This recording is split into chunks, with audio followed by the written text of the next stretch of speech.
When my son was 5 years old, my husband and I decided to buy a new home. We found a lovely place in the heart of the city, so we contacted the property agent and went to check it out. Our son was super excited and wanted to come along. The demo house was beautiful and comfortable, and it was conveniently close to my husband's workplace. Our son ran around happily inside the house. The new house wasn't fully built yet, and we would have to wait a few months for it to be ready. While my husband was negotiating with the property agent, trying to get a cheaper price, the agent mentioned that there was a cheaper unit in a building next block. Intrigued, we decided to check it out. The cheaper apartment was at the far end of the building, the very last unit in the corridor. The building was relatively new, so it wasn't fully occupied yet. When we walked in, we were impressed by the size of the apartment. It had a living room and 6 rooms, which was a great deal for the price. Everyone was happy, especially our son, who was jumping around and exploring the place.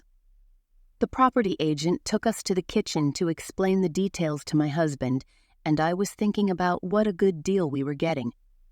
Suddenly, my son came into the kitchen and interrupted the conversation, saying, "Big brother, who is the man on the ceiling?" The property agent turned around, clearly annoyed, and asked my son, "What man? Where?" "He's behind you, sticking to the ceiling like Spider-Man," my son replied happily.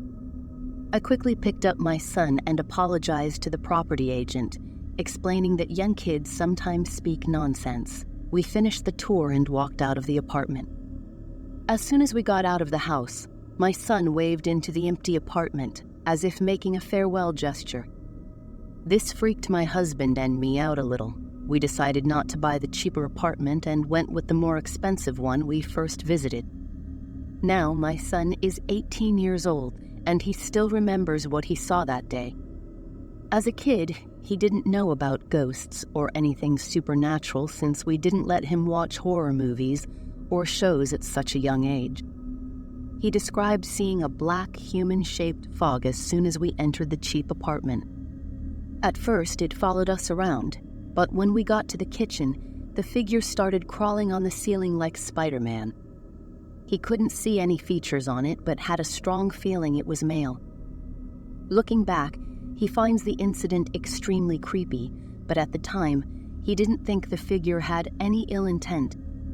He saw it peek its head out of the kitchen and wave at us when we left, so, being polite, he waved back. Whatever it was, we're just glad we didn't take the deal on the cheaper apartment.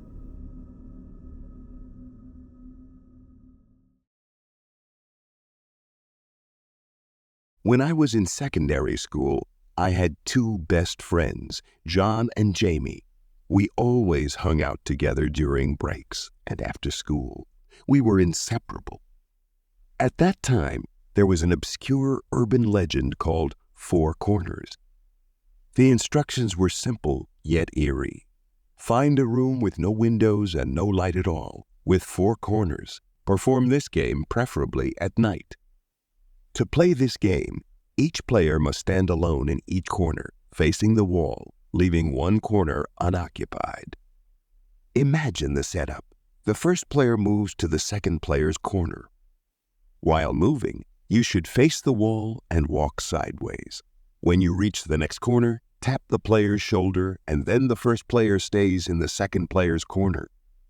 The second player then moves to the third player and does the same. After that, the third player moves to the fourth unoccupied corner. At this moment, the third player should make a coughing sound or say something like, "Excuse me," then proceed to the next corner, which is also an empty corner, say, "Excuse me" again, then proceed to the next corner, where the third player should meet the first player and tap their shoulder. Repeat this several times, and you might make something from the other side of the world join your game. We found this urban legend intriguing, so we decided to try it in our school. There was an empty storeroom inside our classroom, unused and totally empty. Though we called it a storeroom, we never really knew its purpose. It was a moderate size, about 2.5 meters on each side, and square. That night, We sneaked into the school, slipped past the guard, climbed a nearby tree, and entered the first floor where our classroom was located. We moved while squatting to avoid being seen by the guard. Finally, we reached our classroom. We opened the window, climbed inside, and carefully closed the window without the guard spotting us.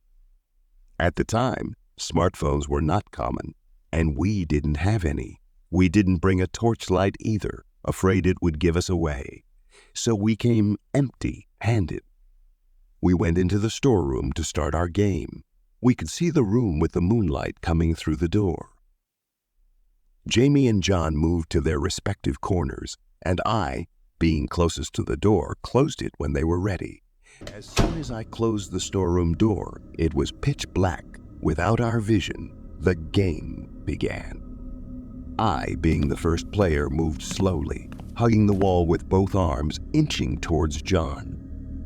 Expectedly, I touched him at the corner, then felt John move away towards Jamie. I heard footsteps stop, assuming John had reached Jamie. Then I heard different footsteps heading to the far corner, which should be Jamie moving to the unoccupied corner. Expectedly, we heard Jamie say, "Excuse me," and she does the same for the next corner. Then her footsteps continued towards me. The game continued for about 10 minutes, repeating the same process without anything strange happening. I started to get bored. I began to think that sneaking into the school for this urban legend wasn't worth the risk of being caught. Then I noticed no one was saying, "Excuse me," anymore. This either meant both of them were playing a prank on me, or someone or something had joined us in the game. After another 10 minutes, I too didn't feel an empty corner, which was impossible. Someone had joined us in this room. I felt uneasy and unsafe. "I think we should leave," I said out loud. Then I heard Jamie's voice, shaking. "Let's gather in the middle of the room, since we can't see." At the opposite corner, I heard John's voice. "Okay." We met in the middle, grabbed each other's hands, and started to find the door in the darkness. Before we could find the direction of the door, I felt John grab my hand hard. It hurt. His fingernails dug into my forearm. I assumed it was John, because the hand was too big to be Jamie's. "What are you doing, John?" "It hurts," I said. Suddenly, we all heard a voice identical to John's from the far corner of the room. "Wait for me." That was it. We all freaked out, running around the room until we found the door and burst out. We didn't even try to keep quiet anymore as we ran down the corridor and bumped straight into a patrolling guard. I took a quick peek back at the room to see who was speaking in the corner, but there was no one there.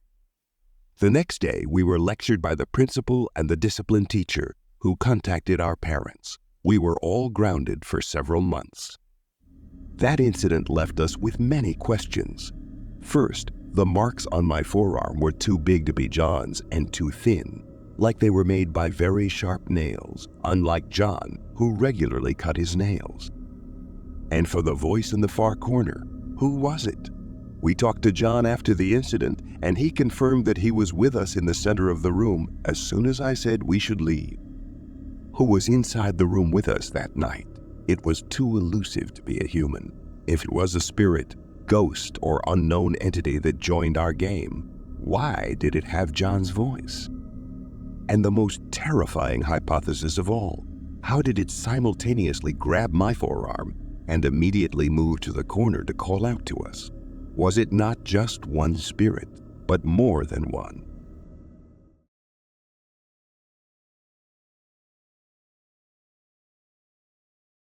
Last year, I worked as a parcel packer at a small e-commerce company. It was a busy place, and we had to meet shipping deadlines, so we didn't have much time to chat, except during lunch. The company was mostly male, with just one female employee. I wasn't sure what she did because she only showed up around 5 p.m. and wandered around the office and storeroom, never coming to the packing area. I figured she was a storekeeper or accountant, working a different shift. We never talked to her since she always came in the evening. just as we were about to leave. One night, I had to stay late because I'd taken a half-day off for a dentist appointment. I finished my parcels around 7 p.m. and went to the bathroom before heading home. The hallway to the bathroom was packed with boxes, leaving only a narrow space for one person to pass. After using the bathroom, I turned the corner into the tight corridor and saw the female colleague standing in the entrance. I thought she needed to use the bathroom, so I greeted her and walked towards her, expecting her to let me pass. Instead, she looked at me with a creepy smile and started walking towards me. I was creeped out. I leaned against the boxes thinking she wanted to pass, but she changed direction and started moving towards me. Her behavior scared me and I backed away, asking what was wrong. As she got closer, I noticed her unnaturally long black fingers and curved nails like an eagle's talons. Suddenly, she sped up. I panicked, ran into the toilet, and locked the door. I realized I had no phone to reach out to anyone. I'd left it on the packing area table. My only choice was to wait and see what happened next. Then I heard scratching noises outside the door. The crazy woman is outside, scratching at the door, as if she is toying with her prey. I shouted, "What do you want?" Then everything went silent. I stayed in the toilet for what felt like an hour or two. Finally, I gathered the courage to open the door. Deciding it was too risky to go back for my phone, I slowly stepped out and peeked into the corridor. No one was there. I took a deep breath and ran for the stairs to the exit. As I reached the steel gate, I heard footsteps running from the packing area. I knew it. She expects me to return for my phone. Fortunately, I didn't.